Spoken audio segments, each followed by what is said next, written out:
Hey guys, and welcome back to another video.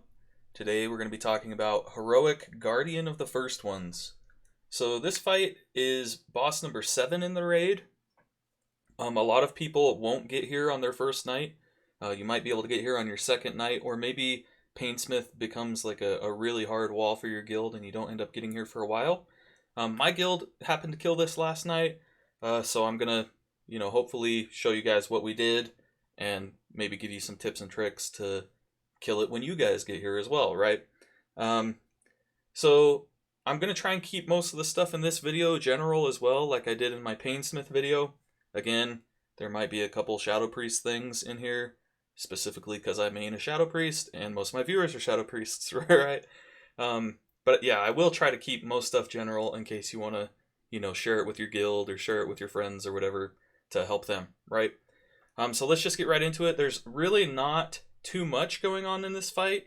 Again, I'm not going to go over all the mechanics specifically and tell you exactly what everyone does, because there are plenty of resources out there for you to find that stuff. But I will talk about our strategy and the way we handled certain mechanics, certain overlaps, and things like that. So let's just go ahead and hit play. This is from my VOD on Twitch. I do stream on Wednesday, Friday, and Sundays.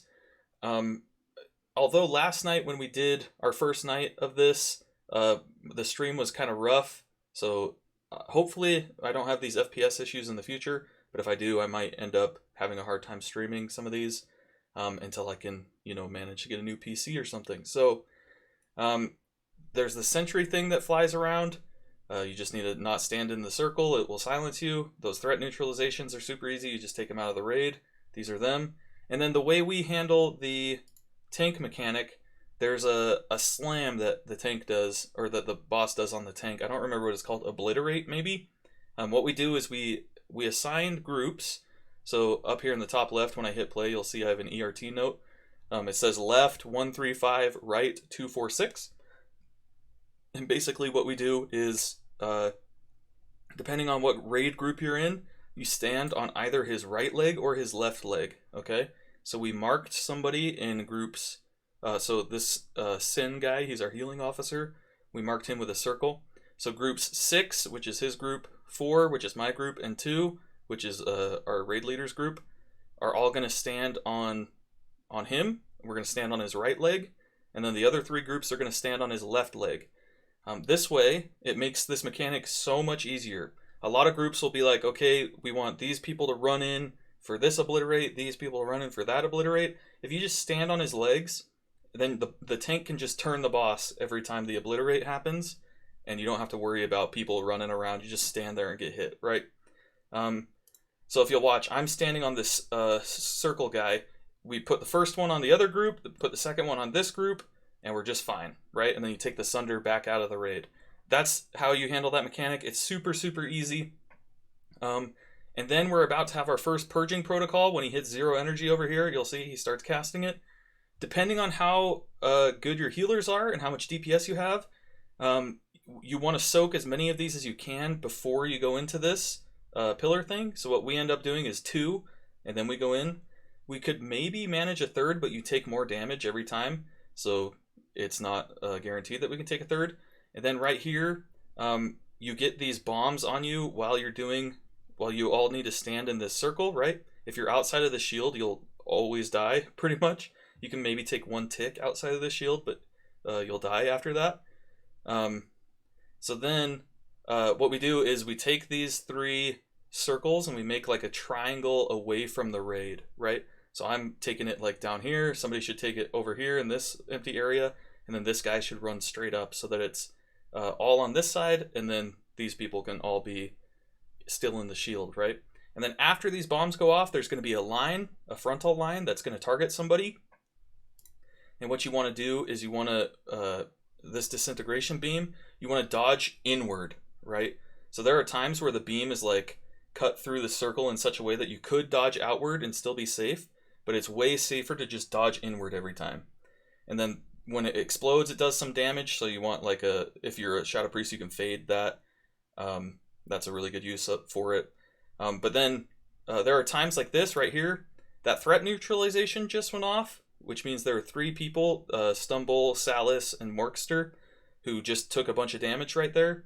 And we're about to have the tank mechanic coming up, the Obliterate thing, where you need a soak, right?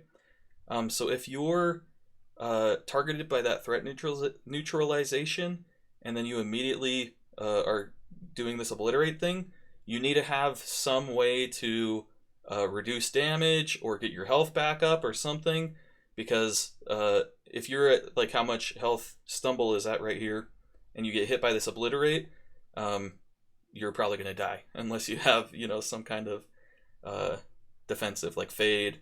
Desperate Prayer works, Dispersion works, although Dispersion is overkill probably for this, unless you're like really low, like maybe Salis could disperse if they were a Shadow Priest, and they would be fine, but you could disperse this at like 10% HP and still live probably. That's how strong Dispersion is.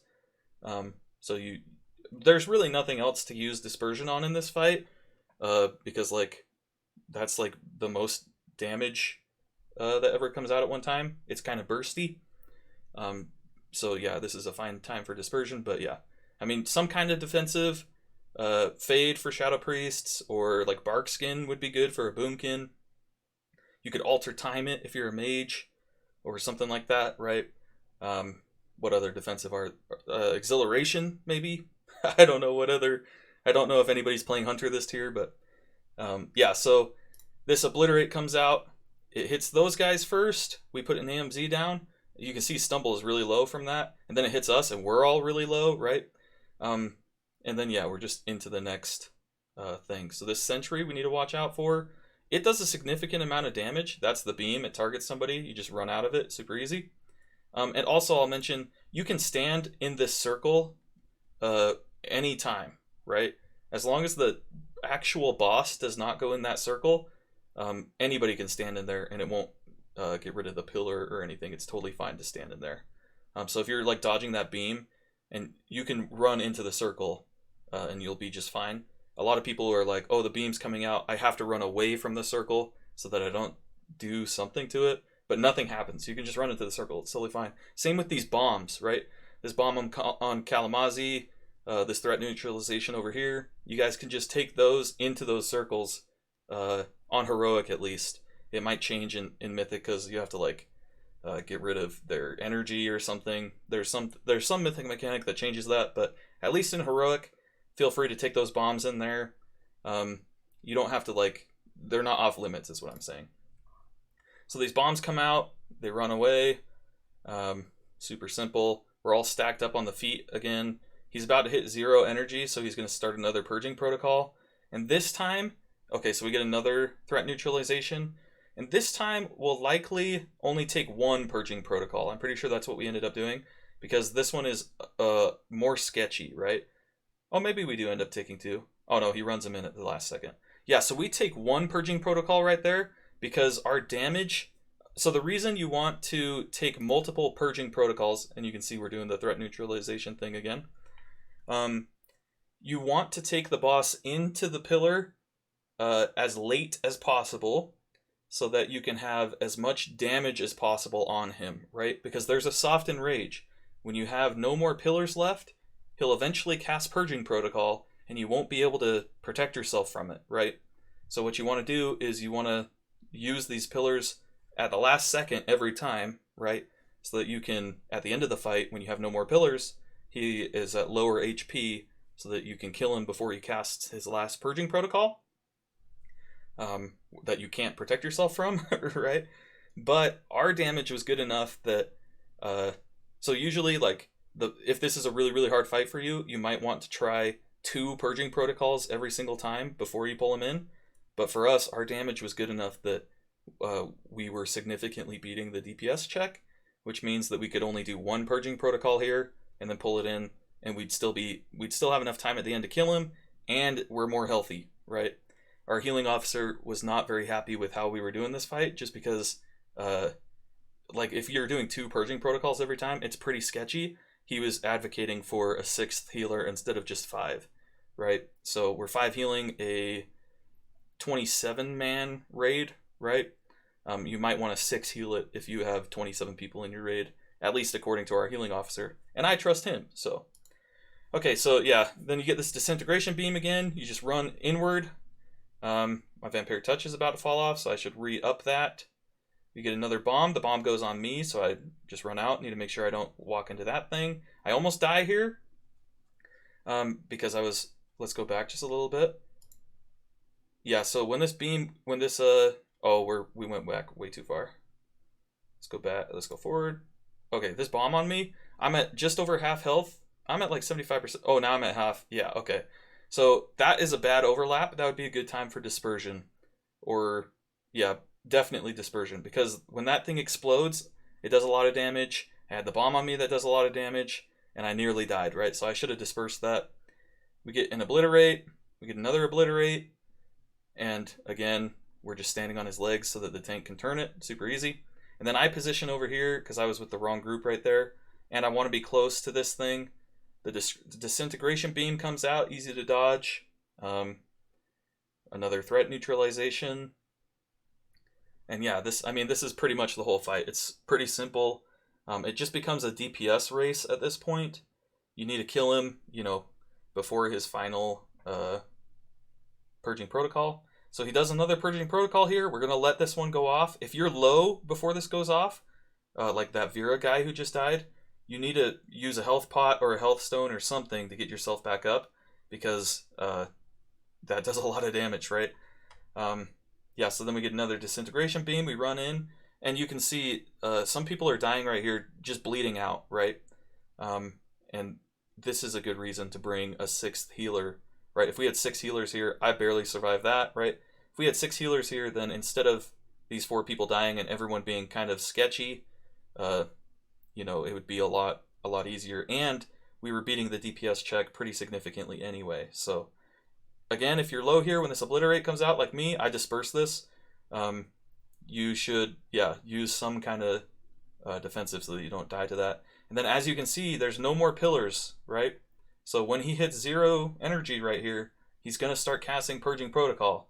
And you have no way to survive it, right? So it's kind of like Sludge Fist. When Sludge Fist has cleared all 4 pillars, you're just kind of screwed if he casts another charge, right? Same thing with this guy. If this guy starts casting another Purging Protocol, you just have to kind of hope and pray, right? Because there are no healing cooldowns in the game that will let you survive many of those Purging Protocols. You can maybe survive 1, and very maybe survive 2 if you've got some baller healers, but definitely not survive 3. So we need to kill him before his energy depletes, and he's only got 1 million health left, so we should be able to kill him just fine, right? And we end up killing him, easy peasy, lemon squeezy, right?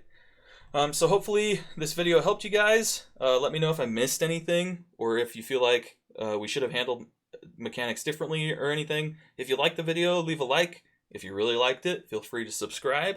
Share it with your friends, maybe. Good luck in the Sanctum of Domination, and I will see you guys in the next video. Peace.